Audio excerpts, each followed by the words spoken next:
Hello friends, welcome to आम आदमी bread YouTube channel. Student gym की ਤੁਹਾਨੂੰ ਪਤਾ ਹੈ ਕਿ ਇਸ ਚੈਨਲ ਤੇ ਅਸੀਂ 1664 ਈਟੀਟੀ ਅਤੇ 2182 ਮਾਸਟਰ ਕੇਡਰ ਪੋਸਟਾਂ ਦਾ ਸਿਲੇਬਸ ਸ਼ੁਰੂ ਕੀਤਾ ਗਿਆ। ਉਸੇ ਹੀ ਸੀਰੀਜ਼ ਦੇ ਰਿਗਾਰਡਿੰਗ ਅੱਜ ਅਸੀਂ ਸਾਇੰਸ ਦਾ ਟੌਪਿਕ ਲੈ ਕੇ ਆਏ ਹਾਂ, ਜਿਸ ਦਾ ਨਾਮ ਹੈ ਵਰਕ ਐਂਡ એનર્ਜੀ, ਕਾਰਜ ਤੇ ਊਰਜਾ। ਸਟੂਡੈਂਟ ਜੇਕਰ ਤੁਸੀਂ ਇਸ ਚੈਨਲ ਤੇ ਨਵੇਂ ਹੋ ਤਾਂ ਪਲੀਜ਼ ਚੈਨਲ ਨੂੰ ਸਬਸਕ੍ਰਾਈਬ ਜ਼ਰੂਰ ਕਰੋ। ਸਟੂਡੈਂਟਸ ਇੱਥੇ ਤੁਹਾਨੂੰ ਪਹਿਲਾਂ 10-15 ਮਿੰਟਾਂ ਦੇ ਵਿੱਚ ਕਾਰਜ ਤੇ ਊਰਜਾ ਦਾ ਪੂਰਾ ਟੌਪਿਕ ਸਮਝਾਇਆ ਜਾਵੇਗਾ। ਉਸ ਤੋਂ ਬਾਅਦ ਲਾਸਟ ਤੇ ਤੁਹਾਨੂੰ 15 MCQ ਕਰਵਾਏ ਜਾਣਗੇ। ਸੋ ਸਟੂਡੈਂਟ ਬੇਨਤੀ ਹੈ ਕਿ ਜਿਹੜਾ ਤੁਸੀਂ ਇਹ ਵੀਡੀਓ ਲਾਸਟ ਤੱਕ ਜ਼ਰੂਰ ਦੇਖਿਓ ਤਾਂ ਜੋ ਤੁਸੀਂ ਇਸ ਦੇ MCQ ਕਰੋ। ਸੋ ਸਟੂਡੈਂਟ ਸ਼ੁਰੂ ਕਰਦੇ ਹਾਂ। ਕਾਰਜ ਤੇ ਊਰਜਾ, work and energy. Student work ਕੀ ਹੁੰਦਾ ਹੈਗਾ? ਸਭ ਤੋਂ ਪਹਿਲਾਂ ਅਸੀਂ ਗੱਲ ਕਰਦੇ ਹਾਂ ਕਾਰਜ ਦੀ, ਕਿ ਕਾਰਜ ਕੀ ਹੁੰਦਾ ਹੈ। ਦੇਖੋ ਸਟੂਡੈਂਟ, ਸਭ ਤੋਂ ਪਹਿਲਾਂ ਗੱਲ ਕਰਾਂਗੇ ਕਾਰਜ ਦੀ, ਜਿਸ ਨੂੰ ਅਸੀਂ ਵਰਕ ਕਹਿੰਦੇ ਆ ਕਿ ਵਰਕ ਕੀ ਹੁੰਦਾ ਹੈ। ਸਟੂਡੈਂਟ ਮੰਨ ਲਓ ਇਹ ਮੇਰੇ ਲਈ ਕੋਈ ਬਾਕਸ ਹੈ, ਇਹ ਪੋਜੀਸ਼ਨ ਤੇ ਪਿਆ ਹੈ। ਇਸ ਤੇ ਜੇਕਰ ਤੁਸੀਂ ਫੋਰਸ F ਲਗਾਓ ਤਾਂ ਫੋਰਸ ਲਗਾਉਣ ਦੇ ਨਾਲ ਇਹ ਜਿਹੜਾ ਬਾਕਸ ਹੈ ਇਹ ਪੋਜੀਸ਼ਨ ਤੋਂ B ਪੋਜੀਸ਼ਨ ਤੇ ਚਲਾ ਗਿਆ। ਤੁਸੀਂ ਇਸ ਤੇ ਫੋਰਸ ਲਗਾਈ ਤਾਂ ਇਹ A ਤੋਂ B ਪੋਜੀਸ਼ਨ ਤੇ ਚਲਾ ਗਿਆ। ਮੰਨ ਲਓ ਇਹ ਬਾਕਸ ਹੈ, ਇਹ A ਪੋਜੀਸ਼ਨ ਤੇ ਪਿਆ ਹੈ, ਇਸ ਤੇ ਇੱਕ ਫੋਰਸ ਲਗਾਏਗੀ, ਫੋਰਸ ਲਗਾਉਣ ਦੇ ਨਾਲ ਇਹ A ਤੋਂ B ਪੋਜੀਸ਼ਨ ਤੇ ਚਲਾ ਗਿਆ। ਤੇ ਮੰਨ ਲਓ ਇਸਨੇ ਇਹ ਦੂਰੀ ਜਿਹੜੀ ਤੈਅ ਕੀਤੀ ਉਹ ਹੈਗੀ ਹੈ S, ਜਿਸ ਨੂੰ ਅਸੀਂ ਡਿਸਪਲੇਸਮੈਂਟ ਕਹਿੰਦੇ ਆ। ਤਾਂ ਸਟੂਡੈਂਟ ਜਦੋਂ ਤੁਸੀਂ ਵਰਕ ਫਾਈਂਡ ਕਰਨਾ, ਜਿਸ ਨੂੰ ਤੁਸੀਂ ਕਾਰਜ ਕਹਿੰਦੇ ਹੋ, ਇਹ ਤੁਸੀਂ ਪਤਾ ਕਰਨਾ, ਤਾਂ ਇਸ ਦਾ ਫਾਰਮੂਲਾ ਬਣੇਗਾ ਫੋਰਸ ਇਨਟੂ ਡਿਸਪਲੇਸਮੈਂਟ, ਬਲ ਗੁਣਾ ਵਿਸਥਾਪਨ। Clear student? ਤੁਸੀਂ ਕਿੰਨਾ ਬਲ ਲਾਇਆ ਤੇ ਇਹ ਕਿੰਨਾ ਵਿਸਥਾਪਿਤ ਹੋ ਗਿਆ। ਮੰਨ ਲਓ ਸਟੂਡੈਂਟ ਤੁਸੀਂ ਇਸ ਤੇ 5 ਨਿਊਟਨ ਬਲ ਲਗਾਇਆ, ਕਿਉਂਕਿ ਜਿਹੜੀ ਬਲ ਹੈ ਵਿਦਿਆਰਥੀਓ, ਜਿਹੜੀ ਬਲ ਜਿਸ ਨੂੰ ਅਸੀਂ ਫੋਰਸ ਕਹਿੰਦੇ ਆ, ਇਸ ਦੀ ਇਕਾਈ ਨਿਊਟਨ ਹੈ। ਮੰਨ ਲਓ ਤੁਸੀਂ 5 ਨਿਊਟਨ ਬਲ ਲਗਾਇਆ ਤੇ 5 ਨਿਊਟਨ ਬਲ ਲਗਾਉਣ ਦੇ ਨਾਲ ਜਿਹੜੀ ਇਹ ਬਾਕਸ ਹੈ ਇਹ ਡਿਸਪਲੇਸ ਕਰ ਗਿਆ 3 ਮੀਟਰ। Clear student? ਤਾਂ ਤੁਹਾਡੇ ਲਈ ਕਾਰਜ ਕਿੰਨਾ ਆਏਗਾ ਵਿਦਿਆਰਥੀਓ? ਤਾਂ ਕਾਰਜ ਵਾਸਤੇ ਤੁਸੀਂ F ਗੁਣਾ S ਕਰੋਗੇ, 5 ਗੁਣਾ 3 ਕਰੋਗੇ ਤਾਂ ਤੁਹਾਡੇ ਲਈ ਆ ਜਾਏਗਾ 15 ਨਿਊਟਨ ਮੀਟਰ, ਕਿਉਂਕਿ ਫੋਰਸ ਦੀ ਇਕਾਈ ਨਿਊਟਨ ਹੈ ਤੇ ਕਾਰਜ ਦੀ ਇਕਾਈ ਵਿਸਥਾਪਨ ਦੀ ਇਕਾਈ ਮੀਟਰ ਹੈ। ਤਾਂ 15 ਨਿਊਟਨ ਮੀਟਰ। ਵਿਦਿਆਰਥੀਓ ਨਿਊਟਨ ਮੀਟਰ ਨੂੰ ਤੁਸੀਂ ਜੂਲ ਵੀ ਕਹਿ ਸਕਦੇ ਹੋ, ਤਾਂ ਕਰਕੇ ਤੁਸੀਂ ਕਹਿ ਸਕਦੇ ਹੋ ਕਿ ਜਿਹੜਾ ਤੁਹਾਡੇ ਲਈ ਕਾਰਜ ਆਇਆ ਉਹ 15 ਜੂਲ ਹੈ, ਕਿਉਂਕਿ ਜੋ ਤੁਹਾਡੇ ਲਈ ਕਾਰਜ ਹੈ ਉਸ ਦੀ ਇਕਾਈ ਹੋਏਗੀ ਉਹ ਜੂਲ ਹੋਏਗੀ। ਸੋ ਤੁਸੀਂ ਦੋ ਇਕਾਈਆਂ ਯਾਦ ਰੱਖਣੀਆਂ ਨੇ ਕਿ ਜਿਹੜਾ ਤੁਹਾਡੇ ਲਈ ਕਾਰਜ ਹੈ ਉਸ ਦੀ ਇਕਾਈ ਜਾਂ ਤਾਂ ਹੋਏਗੀ ਨਿਊਟਨ ਮੀਟਰ। ਕੀ ਹੋਏਗੀ ਵਿਦਿਆਰਥੀਓ? ਨਿਊਟਨ ਮੀਟਰ, ਤੇ ਜਾਂ ਫਿਰ ਤੁਸੀਂ ਨਿਊਟਨ ਮੀਟਰ ਨੂੰ ਇਕੱਠੇ ਹੀ ਕਹਿ ਸਕਦੇ ਹੋ ਜੂਲ। ਉਮੀਦ ਹੈ ਦੋਸਤੋ ਤੁਹਾਨੂੰ ਇਹ ਸਮਝ ਆਇਆ ਹੋਵੇਗਾ। ਸੋ ਇਹ ਸਾਡੇ ਲਈ ਕਾਰਜ ਹੈ। ਤੇ ਵਿਦਿਆਰਥੀਓ ਹੁਣ ਆਪਾਂ ਗੱਲ ਕਰਦੇ ਹਾਂ ਊਰਜਾ ਦੀ, ਕਿ ਊਰਜਾ ਕੀ ਹੈ। ਵਿਦਿਆਰਥੀਓ ਇੱਕ ਡੈਫੀਨੇਸ਼ਨ ਤੁਸੀਂ ਬਹੁਤ ਵਾਰ ਸੁਣੀ ਹੈ ਕਿ ਕੰਮ ਕਰਨ ਦੀ ਸਮਰੱਥਾ ਨੂੰ ਊਰਜਾ ਕਹਿੰਦੇ ਹਾਂ। ਕੰਮ ਕਰਨ ਦੀ ਸਮਰੱਥਾ ਨੂੰ ਊਰਜਾ ਕਿਹਾ ਜਾਂਦਾ ਹੈ। Clear student? ਕੰਮ ਕਰਨ ਦੀ ਸਮਰੱਥਾ ਨੂੰ ਊਰਜਾ ਕਿਹਾ ਜਾਂਦਾ ਹੈ। ਵਿਦਿਆਰਥੀਓ ਊਰਜਾ ਦੀ ਇਕਾਈ ਵੀ ਜੂਲ ਹੈ। ਇਸ ਗੱਲ ਨੂੰ ਤੁਸੀਂ ਯਾਦ ਰੱਖਣਾ ਕਿ ਜੋ ਊਰਜਾ ਦੀ ਇਕਾਈ ਹੈ, ਜੋ ਊਰਜਾ ਦੇ ਯੂਨਿਟ ਹਨ, ਉਹ ਵੀ ਜੂਲ ਹੈ। ਸੋ ਕਾਰਜ ਤੇ ਊਰਜਾ ਦੋਨਾਂ ਦੇ ਇਕਾਈ ਜੂਲ ਹੀ ਹੈ। ਸੋ ਵਿਦਿਆਰਥੀਓ ਇਸ ਗੱਲ ਨੂੰ ਤੁਸੀਂ ਧਿਆਨ ਰੱਖੋਗੇ। ਊਰਜਾ ਹੈ ਜੋ ਸਾਡੇ ਲਈ 3 ਤਰ੍ਹਾਂ ਦੀ ਹੁੰਦੀ ਹੈ। ਪਹਿਲੀ ਊਰਜਾ ਸਾਡੇ ਲਈ ਹੁੰਦੀ ਹੈ ਸਥਿਤਿਜ ਊਰਜਾ, ਸਥਿਤਿਜ ਊਰਜਾ। दूसरी ਸਾਡੇ ਲਈ ਹੁੰਦੀ ਹੈ ਗਤਿਜ ਊਰਜਾ, ਤੇ ਵਿਦਿਆਰਥੀਓ ਲਾਸਟ ਵਾਲੀ ਹੋਏਗੀ ਸਾਡੇ ਲਈ ਜੰਤਰਿਕ ਊਰਜਾ। Clear student? ਸੋ ਊਰਜਾ ਜਿਹੜੀ ਹੈ ਉਹ 3 ਤਰ੍ਹਾਂ ਦੀ ਹੈ, ਸਥਿਤਿਜ ਊਰਜਾ, ਗਤਿਜ ਊਰਜਾ ਅਤੇ ਜੰਤਰਿਕ ਊਰਜਾ। ਆਓ ਵਿਦਿਆਰਥੀਓ ਕੱਲੀ ਕੱਲੀ ਊਰਜਾ ਬਾਰੇ ਆਪਾਂ ਗੱਲ ਕਰਦੇ ਹਾਂ। ਸਥਿਤਿਜ ਊਰਜਾ,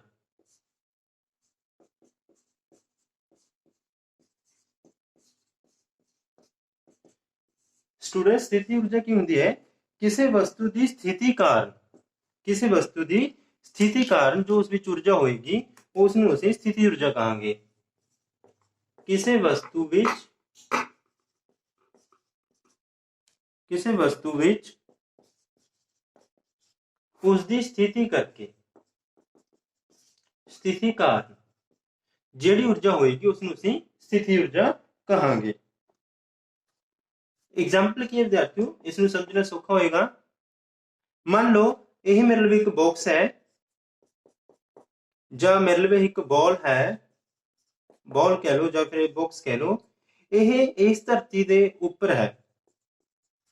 इसनूं मैं उठा के एक हाइट के उपर इस जगह ते लै गया, इस बॉल नूं मैं उठा के इस जगह ते लै गया, तो हुण की होएगा विद्यार्थियों कि यह जिहड़ा बॉक्स है इसकी स्थिति चेंज हो गई है। सो इसकी स्थिति के चेंज होने दे नाल इस विच स्थिति ऊर्जा आ गई। क्लियर विद्यार्थियों? उसी तरीके इस बॉल दे विच भी स्थिति ऊर्जा होएगी। सो विद्यार्थियों जो किसी वस्तु की स्थिति दे विच तब्दीली आउंदी है तो उस विच स्थिति ऊर्जा स्टोर हो जाती है। फॉर एग्जाम्पल विद्यार्थियों मेरे लिए एक रीफल है, यह अपनी ओरिजिनल स्थिति दे विच है। जेकर मैं इस रीफल नूं इस तरीका बेंड करा तो बेंड करने दे नाल मैंने इसकी स्थिति नूं चेंज किया, इसकी स्थिति विच बदलाव आया, बदलाव आउण दे नाल इस विच हुण स्थिति ऊर्जा स्टोर हो गई। Clear student? सो ये जिहड़ी स्थिति ऊर्जा है यही किसी वस्तु की स्थिति कारण उस विच स्टोर होंदी है। सो ते स्थिति ऊर्जा नूं पता करने का जिहड़ा फार्मूला है वह हुंदा है विद्यार्थियों, स्थिति ऊर्जा का फार्मूला mgh है। mgh की हुंदा है विद्यार्थियों? देखो मान लो कि मैं एक बॉल नूं इस ऊंचाई ते रखिया, धरती तो इसकी ऊंचाई h है ते m इस वस्तु का मास है जिसनूं असीं पुंज कहने हां, ते g गुरुत्वाकर्षण बल, गुरुत्वी प्रवेग कहा जाता जिसनूं असीं कहने हां ग्रेविटी। तां जेकर तुसीं इसकी ऊंचाई पुंज ते ग्रेविटी नूं मल्टीप्लाई कर दोगे, गुणा करोगे तो तुहाडे लवे स्थिति ऊर्जा आ जाएगी। स्थिति ऊर्जा की इकाई भी जूल होएगी, हर तरह की ऊर्जा की इकाई जूल ही होगी। हुण विद्यार्थियों गल करते हाँ गतिज ऊर्जा की। विद्यार्थियों गतिज ऊर्जा की है, इसके नाम तो ही क्लियर होता है कि किसी भी गति कर रही वस्तु विच, गति कर रही वस्तु विच जो ऊर्जा होएगी उसनूं असीं गतिज ऊर्जा कहांगे।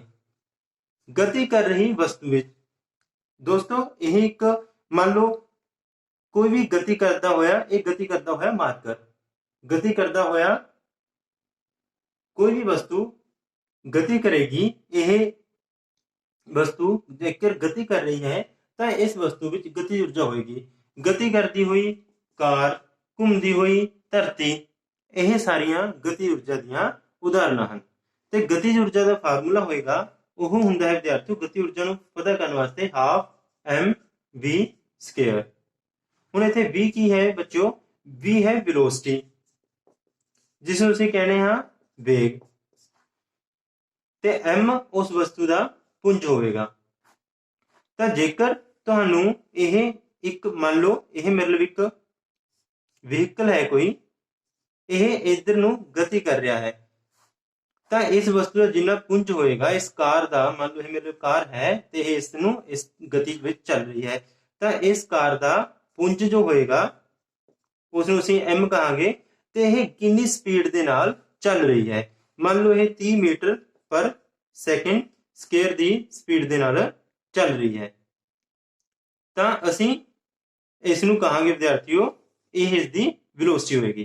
तो तुसीं की करना है विद्यार्थियों, मान लो इसका पुंज जिहड़ा तुहानूं दिता होएगा 50 किलोग्राम, तो तुसीं इन्हां दोनों की मल्टीप्लाई करनी है। हाफ m तुहानूं 50 दिता होया है तो जिहड़ी वेलोसिटी है विद्यार्थियों वो 30 दी हुई है तो 30 का स्केयर पाया हुआ है। ਸੋ 30 ਦਾ ਸਕੁਅਰ ਹੈ ਤਾਂ ਇਸ ਨੂੰ ਤੁਸੀਂ ਹੱਲ ਕਰੋਗੇ, ਜੋ ਤੁਹਾਡਾ ਆਨਸਰ ਆਏਗਾ ਉਸ ਦੀ ਇਕਾਈ ਵੀ ਜੂਲ ਹੋਏਗੀ। ਸੋ ਉਮੀਦ ਹੈ ਵਿਦਿਆਰਥੀਓ ਤੁਹਾਨੂੰ ਸਥਿਤੀ ਊਰਜਾ ਤੇ ਗਤੀ ਊਰਜਾ ਬਾਰੇ ਪਤਾ ਲੱਗਿਆ ਹੋਵੇਗਾ। ਵਿਦਿਆਰਥੀਓ ਹੁਣ ਗੱਲ ਕਰਦੇ ਹਾਂ ਜੰਤਰਿਕ ਊਰਜਾ ਦੀ। ਸਿੰਪਲ ਵਿਦਿਆਰਥੀਓ, ਇਹ ਜੋ ਜੰਤਰਿਕ ਊਰਜਾ ਹੈ ਇਹ ਕਿਸੇ ਵੀ ਵਸਤੂ ਵਿੱਚ ਸਥਿਤੀ ਊਰਜਾ ਤੇ ਗਤੀ ਊਰਜਾ ਦਾ ਜੋੜ ਹੈ। ਤੁਸੀਂ ਇਹ ਕਹਿ ਸਕਦੇ ਹੋ ਕਿ ਸਥਿਤੀ ਊਰਜਾ mgh ਤੇ ਪਲੱਸ ਗਤੀ ਊਰਜਾ ਹਾਫ mv ਸਕੁਅਰ, ਇਸ ਦਾ ਜੇਕਰ ਤੁਸੀਂ ਜੋੜ ਕਰੋਗੇ ਤਾਂ ਤੁਹਾਡੇ ਲਵੇ ਜੰਤਰਿਕ ਊਰਜਾ ਆ ਜਾਏਗੀ। ਫॉर एग्जांपल, ਇੱਕ ਵਸਤੂ ਹੈ ਜਿਹੜੀ ਇੱਕ ਹਾਈਟ ਤੇ ਵੀ ਹੈ, ਇੱਕ ਉਚਾਈ ਤੇ ਵੀ ਹੈ ਤੇ ਗਤੀ ਵੀ ਕਰ ਰਹੀ ਹੈ। ਦੇਖੋ ਵਿਦਿਆਰਥੀਓ, ਇਹ ਮੇਰੇ ਲਈ ਅਰਥ ਹੈ ਧਰਤੀ ਹੈ, ਕੋਈ ਵਸਤੂ ਹੈ ਜਿਹੜੀ ਕਿ ਧਰਤੀ ਤੋਂ ਇੱਕ ਹਾਈਟ ਤੇ ਵੀ ਹੈ ਤੇ ਗਤੀ ਵੀ ਕਰ ਰਹੀ ਹੈ, ਤਾਂ ਇਹੋ ਜਿਹੀ ਵਸਤੂ ਦੇ ਵਿੱਚ ਜੰਤਰਿਕ ਊਰਜਾ ਹੋਏਗੀ। ਫॉर एग्जांपल, ਇੱਕ ਐਰੋਪਲੇਨ, ਹਵਾਈ ਜਹਾਜ਼। ਹਵਾਈ ਜਹਾਜ਼ ਵਿੱਚ ਕਿਸ ਤਰ੍ਹਾਂ ਦੀ ਊਰਜਾ ਹੋਏਗੀ ਵਿਦਿਆਰਥੀਓ? ਜੰਤਰਿਕ ਊਰਜਾ, ਕਿਉਂਕਿ ਉਹ ਧਰਤੀ ਤੋਂ ਇੱਕ ਹਾਈਟ ਦੇ ਉੱਪਰ ਹੈ। ਧਰਤੀ ਤੋਂ ਹਾਈਟ ਤੇ ਹੋਣ ਕਾਰਨ, ਉਚਾਈ ਤੇ ਹੋਣ ਕਾਰਨ ਉਸ ਵਿੱਚ ਸਥਿਤੀ ਊਰਜਾ ਹੋਏਗੀ, ਪਰ ਉਹ ਨਾਲ ਨਾਲ ਗਤੀ ਵੀ ਕਰ ਰਿਹਾ ਹੈ ਤਾਂ ਕਰਕੇ ਉਸ 'ਚ ਗਤਿਜ ਊਰਜਾ ਵੀ ਹੋਏਗੀ। ਦੋਨੋਂ ਊਰਜਾਵਾਂ ਹੋਣ ਕਾਰਨ ਅਸੀਂ ਇਸ ਨੂੰ ਜੰਤਰਿਕ ਊਰਜਾ ਕਹਾਂਗੇ ਤੇ ਇਸ ਦੀ ਇਕਾਈ ਵੀ ਜੂਲ ਹੋਏਗੀ। ਕਲੀਅਰ ਵਿਦਿਆਰਥੀਓ? ਸੋ ਮੈਨੂੰ ਉਮੀਦ ਹੈ ਤੁਹਾਨੂੰ ਇਹ ਸਮਝ ਆਇਆ ਹੋਵੇਗਾ। ਸੋ ਵਿਦਿਆਰਥੀਓ, ਹੁਣ ਅਸੀਂ ਕਰਦੇ ਹਾਂ ਇਸ ਦੇ ਕੁਝ MCQ, ਸੋ ਧਿਆਨ ਨਾਲ ਇਹਨਾਂ ਨੂੰ ਸਮਝਣਾ।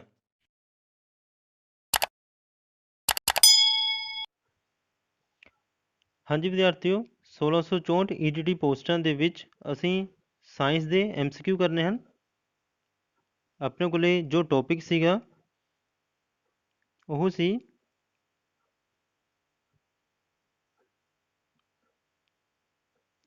ਵਰਕ ਐਂਡ ਐਨਰਜੀ, ਜੋ ਕਿ ਟੌਪਿਕ ਤੁਸੀਂ ਹੁਣੇ ਸਮਝ ਕੇ ਹਟੇ ਹੋ।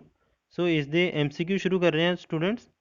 ਸੋ ਸਾਡੇ ਕੋਲੇ ਜੋ ਪਹਿਲਾ MCQ ਹੈ ਉਹ ਹੈ ਊਰਜਾ ਕੀ ਹੈ। ਚਾਰ ਆਪਸ਼ਨ ਦਿੱਤੀਆਂ ਹੋਈਆਂ ਨੇ: ਕਾਰਜ ਕਰਨ ਲਈ ਲੋੜੀਂਦਾ ਬਲ, ਕਾਰਜ ਕਰਨ ਦੀ ਸਮਰੱਥਾ, ਕਾਰਜ ਕਰਨ ਲਈ ਸੰਵੇਗ, ਇਹਨਾਂ ਸਾਰਿਆਂ ਦਾ ਜੋੜ। ਸੋ ਵਿਦਿਆਰਥੀਓ, ਤੁਹਾਡੇ ਲਈ ਆਨਸਰ ਆਏਗਾ ਆੜਾ, ਕਾਰਜ ਕਰਨ ਦੀ ਸਮਰੱਥਾ, ਕਿਉਂਕਿ ਊਰਜਾ ਦੀ ਪਰਿਭਾਸ਼ਾ ਅਸੀਂ ਇਹੀ ਪੜ੍ਹੀ ਹੈ ਕਿ ਊਰਜਾ ਹੈ ਜੋ ਉਹ ਕਾਰਜ ਕਰਨ ਦੀ ਸਮਰੱਥਾ ਹੈ। ਨੈਕਸਟ ਕੁਐਸਚਨ, ਸੁਤੰਤਰ ਡਿੱਗ ਰਹੀ ਵਸਤੂ ਵਿੱਚ ਹੋਵੇਗੀ। ਇੱਕ ਸੁਤੰਤਰ ਡਿੱਗ ਰਹੀ ਵਸਤੂ ਵਿੱਚ ਕਿਹੜੀ ਊਰਜਾ ਹੋਏਗੀ? ਗਤਿਜ ਊਰਜਾ, ਸਥਿਤਿਜ ਊਰਜਾ, ਗਤਿਜ ਊਰਜਾ ਤੇ ਸਥਿਤੀ ਊਰਜਾ ਦੋਵੇਂ ਜਾਂ ਕੋਈ ਵੀ ਨਹੀਂ। ਦੇਖੋ ਵਿਦਿਆਰਥੀਓ, ਮੰਨ ਲਓ ਇਹ ਧਰਤੀ ਦਾ ਤਲ ਹੈ ਤੇ ਇੱਕ ਬੋਲ, ਇਹ ਬੋਲ ਹੈ ਜੋ ਧਰਤੀ ਦੇ ਵੱਲ ਡਿੱਗ ਰਹੀ ਹੈ। ਤਾਂ ਹੁਣ ਦੇਖੋ, ਇਹ ਧਰਤੀ ਤੋਂ ਇੱਕ ਹਾਈਟ ਦੇ ਉੱਪਰ ਹੈ, ਉਚਾਈ ਤੇ ਹੋਣ ਕਾਰਨ ਇਸ ਵਿੱਚ ਸਥਿਤਿਜ ਊਰਜਾ ਹੋਵੇਗੀ। ਪਰ ਨਾਲ ਦੀ ਨਾਲ ਵਿਦਿਆਰਥੀਓ, ਇਹ ਜਿਹੜੀ ਬੋਲ ਹੈ ਇਹ ਤਾਂ ਨੀਚੇ ਵੱਲ ਗਤੀ ਕਰ ਰਹੀ ਹੈ, ਇਹ ਬੋਲ ਨੀਚੇ ਵੱਲ ਗਤੀ ਕਰ ਰਹੀ ਹੈ। ਸੋ ਗਤੀ ਕਾਰਨ ਇਸ ਵਿੱਚ ਗਤਿਜ ਊਰਜਾ ਵੀ ਹੋਵੇਗੀ। ਸੋ ਇਸ ਕਰਕੇ ਵਿਦਿਆਰਥੀਓ, ਇਸ ਬੋਲ ਦੇ ਵਿੱਚ ਸਥਿਤੀ ਊਰਜਾ ਵੀ ਹੋਵੇਗੀ ਤੇ ਗਤਿਜ ਊਰਜਾ ਵੀ। ਸੋ ਸਾਡਾ ਆਨਸਰ ਬਣੇਗਾ ED। Clear student? ਆਨਸਰ ਬਣੇਗਾ ED।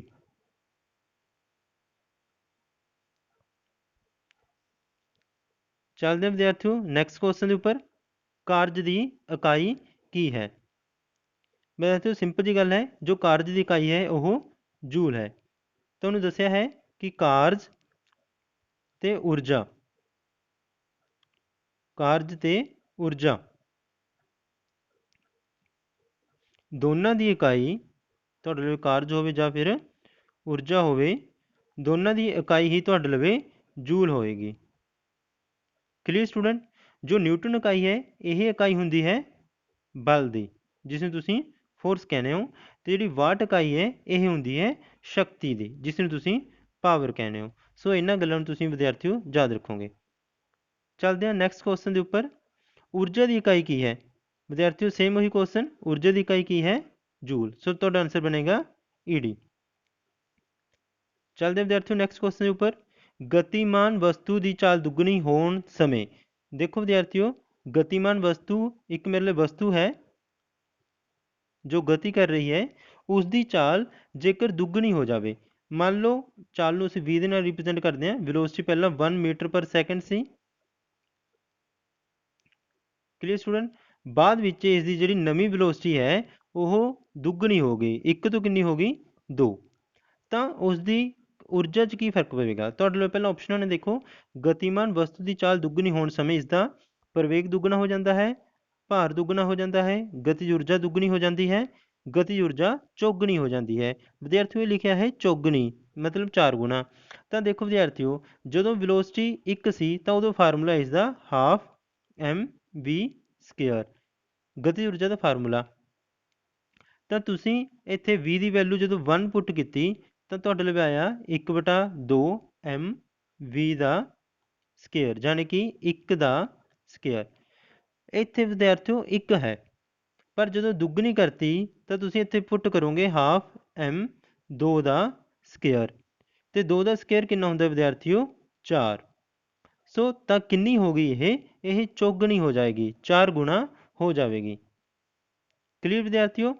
ਸਿੰਪਲ ਜੋ ਆਪਣੇ ਕੋਲ ਗਤਿਜ ਊਰਜਾ ਦਾ ਫਾਰਮੂਲਾ ਸੀ ਉਸ ਦੇ ਵਿੱਚ ਜਿਹੜੀ ਵੈਲੋਸਿਟੀ ਆ ਪਹਿਲਾਂ 1 ਪੁੱਟ ਕੀਤੀ ਹੋਈ ਸੀਗੀ, ਪਰ ਉਸਨੇ ਕਿਹਾ ਹੈ ਕਿ ਦੁੱਗਣੀ ਹੋ ਗਈ ਤਾਂ ਇੱਥੇ 2 ਪੁੱਟ ਕਰਾਂਗੇ, ਪਰ 2 ਪੁੱਟ ਕਰਨ ਦੇ ਨਾਲ ਇਸ ਦਾ ਸਕੁਅਰ ਹੋਣ ਕਰਕੇ ਇਹ 4 ਹੋ ਜਾਏਗੀ। ਚੱਲਦੇ ਹਾਂ ਵਿਦਿਆਰਥੀਓ ਨੈਕਸਟ ਕੁਐਸਚਨ ਦੇ ਉੱਪਰ।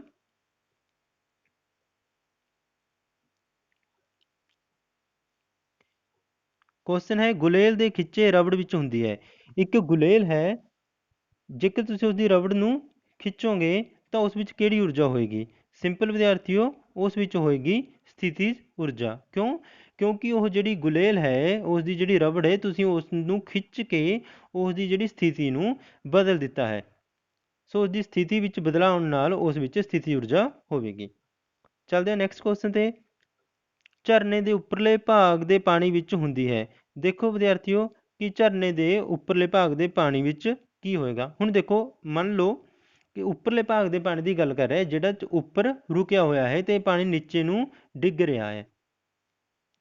ਪਰ ਵਿਦਿਆਰਥੀਓ ਇਹ ਗੱਲ ਕਰ ਰਿਹਾ ਕਿ ਝਰਨੇ ਦੇ ਉੱਪਰਲੇ ਭਾਗ 'ਚ ਇੱਥੇ ਜਿਹੜਾ ਪਾਣੀ ਹੈ ਉਸ ਵਿੱਚ ਕਿਹੜੀ ਊਰਜਾ ਹੋਏਗੀ?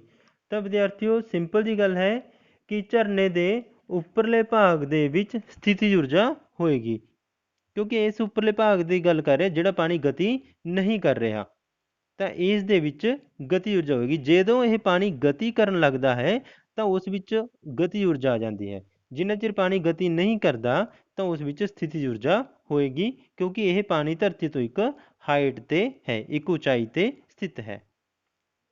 ਵਿਦਿਆਰਥੀਓ ਨੈਕਸਟ ਕੁਐਸਚਨ ਦੀ ਗੱਲ ਕਰਦੇ ਹਾਂ। ਗਤੀ ਊਰਜਾ ਦੀ ਇਕਾਈ ਕੀ ਹੈ? ਵਿਦਿਆਰਥੀ ਤੁਹਾਨੂੰ ਦੱਸਿਆ ਜਾ ਚੁੱਕਿਆ ਕਿ ਕਿਸੇ ਵੀ ਤਰ੍ਹਾਂ ਦੀ ਊਰਜਾ ਹੋਵੇ ਉਸ ਦੀ ਜੋ ਇਕਾਈ ਹੈ ਉਹ ਹਮੇਸ਼ਾ ਹੀ ਜੂਲ ਹੋਏਗੀ, ਜਿਸ ਨੂੰ ਅਸੀਂ ਜੇ ਦੇ ਨਾਲ ਰਿਪਰੈਜ਼ੈਂਟ ਕਰਦੇ ਹਾਂ। ਕਲੀਅਰ ਵਿਦਿਆਰਥੀਓ। ਚੱਲਦੇ ਹਾਂ ਨੈਕਸਟ ਕੁਐਸਚਨ ਦੇ ਉੱਪਰ। ਡੈਮ 'ਤੇ ਇਕੱਠੇ ਕੀਤੇ ਗਏ ਪਾਣੀ ਵਿੱਚ ਹੁੰਦੀ ਹੈ। ਵਿਦਿਆਰਥੀਓ ਡੈਮ 'ਚ ਜੋ ਪਾਣੀ ਇਕੱਠਾ ਕੀਤਾ ਹੁੰਦਾ ਹੈ, ਤੁਹਾਨੂੰ ਪਤਾ ਹੈ ਕਿ ਡੈਮ ਦੇ ਵਿੱਚ ਪਾਣੀ ਨੂੰ ਇੱਕ ਹਾਈਟ ਦੇ ਉੱਪਰ ਇਕੱਠਾ ਕੀਤਾ ਹੁੰਦਾ ਹੈ, ਤਾਂ ਕਰਕੇ ਇਹ ਪਾਣੀ ਧਰਤੀ ਤੋਂ ਇੱਕ ਉਚਾਈ 'ਤੇ ਸਥਿਤ ਹੈ, ਜਿਸ ਕਾਰਨ ਇਸ ਵਿੱਚ ਵੀ ਸਥਿਤੀਜ ਊਰਜਾ ਹੋਵੇਗੀ। Clear student. ਨੈਕਸਟ ਕੁਐਸਚਨ, ਵਗਦੇ ਪਾਣੀ ਵਿੱਚ ਹੁੰਦੀ ਹੈ। ਵਿਦਿਆਰਥੀਓ ਵਗਦੇ ਪਾਣੀ ਵਿੱਚ ਹੁੰਦੀ ਹੈ। ਸਿੰਪਲ ਜੀ ਗੱਲ ਹੈ, ਪਾਣੀ ਵਗ ਰਿਹਾ ਹੈ, ਗਤੀ ਕਰ ਰਿਹਾ ਹੈ। ਜੇਕਰ ਪਾਣੀ ਗਤੀ ਕਰ ਰਿਹਾ ਹੈ ਤਾਂ ਉਸ ਵਿੱਚ ਗਤਿਜ ਊਰਜਾ ਹੋਵੇਗੀ। ਸੋ ਵਿਦਿਆਰਥੀਓ ਤੁਹਾਡਾ ਆਨਸਰ ਬਣੇਗਾ ਈਡੀ, ਗਤਿਜ ਊਰਜਾ। Clear student. ਨੈਕਸਟ ਕੁਐਸਚਨ ਦੇ ਉੱਪਰ ਚੱਲਦੇ ਹਾਂ ਵਿਦਿਆਰਥੀਓ।